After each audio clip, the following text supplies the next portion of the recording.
Over the last few years or so, Ubisoft have made a name for themselves for improving games massively. I know you could look at that one of two ways. You could say, well, maybe they weren't quite where they needed to be at launch, or you could opt to give credit where credit is due for getting those games into a really good place. Look at Rainbow Six, for example. When that game launched, it wasn't received quite as well as Ubisoft would have wanted it to. Now though, a couple of years after it released, they've done update after update and improved the game so much, to such a point that it's got an incredibly dedicated community and large player base on PC and console. Not only that, but their invitational tournament is always hugely popular. I think it's fair to say that The Division also improved massively from launch, with lots of updates and new content added down the line that changed up the game and improved it significantly. And I feel like we've got to a point where you can add For Honor to that list. Perhaps some people have forgotten about it a little bit, but that's fine. I think a lot of people put it down after release because the game could be a bit repetitive and frustrating at times. In true Ubisoft fashion though, the game has received a ton of updates from its release, and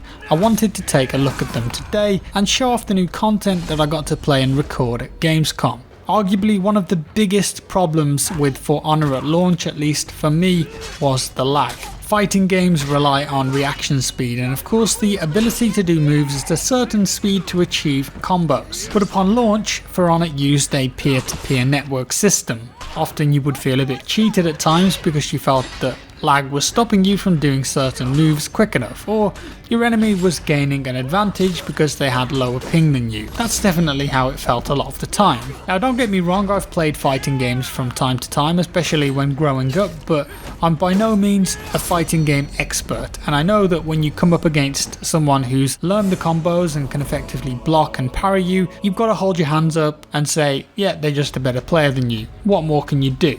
But it wasn't just lag either. Transitioning between hosts mid-game was incredibly frustrating, and in this day and age that just shouldn't have been a problem. For Honor wasn't the only game that launched using a peer-to-peer network system, but it just didn't seem to make sense. Dedicated servers would have improved the experience tenfold, and in February of this year Ubisoft changed the system to give dedicated servers on PC, followed by console support in March. This meant that there was a massive improvement to your general connection, because you could be match made with players in your local area, and if you ended up playing against someone with a bad connection, you'd have way less issues and problems. Not only that, but you'd no longer get a game pausing or resync if a player joins or leaves a game. It was just a huge improvement all around. Dedicated servers led to better netcode, and the game just felt fairer. In terms of extra content, well, there are actually 18 heroes in the game now, up from 12 at launch. There are of course 3 factions: Vikings, Samurais and Knights. Each of those factions now has 6 heroes that you can play as. The Knights get the Centurion and the Gladiator,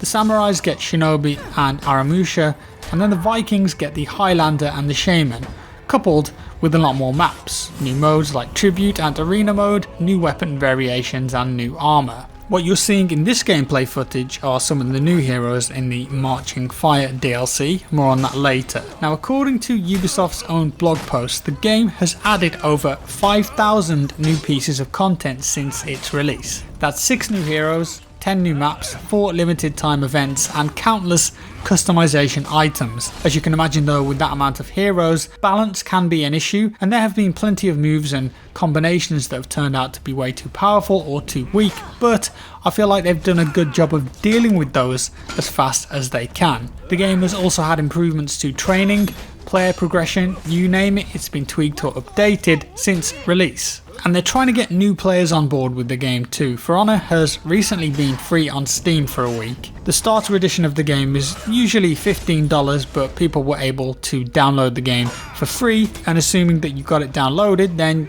you could have kept it. It wasn't like a free weekend where you lose access afterwards. But if you look at the stats, what this free period did for the game increased the player base quite significantly. According to Steam charts, it sent the game up to a 24-hour peak of 216,499 players, which is the all-time peak of the game since its release in 2017. Now of course that didn't last long and it won't keep those sorts of numbers, but a boost in player numbers can't be a bad thing, and some of those players will definitely stick around and carry on playing. Now then, in October, the latest For Honor DLC will be released, titled Marching Fire, and again, that's what you've been watching here. It was playable at Gamescom, and I had about an hour to get through some of the new content there. And according to Ubisoft, it's the game's biggest and most ambitious content so far. So first up, this DLC will come with a new Chinese faction called the Wulin, with 4 new fighters. Each fighter has their own name and backstory. The Grandad was my favourite, and this is something that Ubisoft have been doing for a long time with various other games like Rainbow Six Siege. If you like lore, stories, some of the backstories are pretty fleshed out and quite amusing. Initially, the fighters will be available as part of a paid DLC, but later on, you'll be able to purchase them with the game's in-game currency. This DLC is going to add a brand new main game mode called Breach. This is a 4v4 PvP mode, and its premise is based around a castle siege. Sound interesting? Well, it is. The premise is that one team has to defend a castle while the other team attacks. The attacking team must try to breach the castle by breaking down the gates and killing the king, who's in the courtyard. Of course, the defending team try and stop that from happening at all costs and defend their mighty king. The attackers have a giant battering ram that they must defend to aid them getting into the castle, and once inside, they gotta defeat the king, who happens to be a heavily armoured and skillful AI controlled bot. It's not just the king though, you're going to have to face off against the other real players and minions on both sides too. The games are a bit more tactical than you might think though, mainly because the attacking team have tickets that they've got to worry about. They'll get 25 tickets, and once the tickets are gone, they lose. So you can't just run in aimlessly. If you do, the chances are your team will lose. The defending team, however, don't have to worry about tickets, so they can afford a few more liberties. Also at their disposal are built-in castle defences. Giant cauldrons can be used to tip fire onto enemy players, and there are plenty of other castle defences that will one-shot attackers. Each team have their own missions and objectives, so it's going to be interesting to see how each team sets up as they try to work out what works and what doesn't. Games could be quite long though, possibly between 20 to 30 minutes. It just depends how fast the attacking team either gain entry or go through their lives. If the attackers do breach the gates though, they're rewarded with a handful of extra tickets. And I could see this being a really popular go-to mode in For Honor because it favours teams that pick a good composition of heroes to either defend or attack successfully.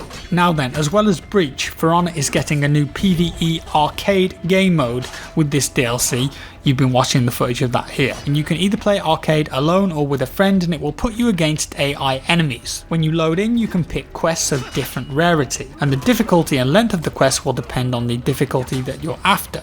Of course, the harder it is, the better loot you can acquire. And when you load into arcade, each chapter will be different every time with varying enemies, modifiers and objectives. The modifiers can be both positive and negative to you and enemies, and you can choose what level gear you have to increase the difficulty or make it easier. So for instance, you might get a modifier where all attacks are unblockable, or you might have a positive modifier where your opponent suffers burn damage over time. Or it could be bad and you're bleeding, but you can get health back by killing minions. The idea here is to offer replayability as much as possible. There was a lot of variation in what I played. What's more is that you can use this mode to level up your character, which in turn can then be taken into multiplayer, so it's perhaps not a bad way for a new player to learn the game. I definitely think if you're new to the game, try out this game mode first, and then you can learn the attacks and combos and which particular heroes you work well with. Some of the takedowns on the new Chinese heroes were absolutely brutal. Loved it. Now I thought this was worth mentioning too. As well as all of that good stuff I've mentioned, the game is also getting a free graphical enhancement including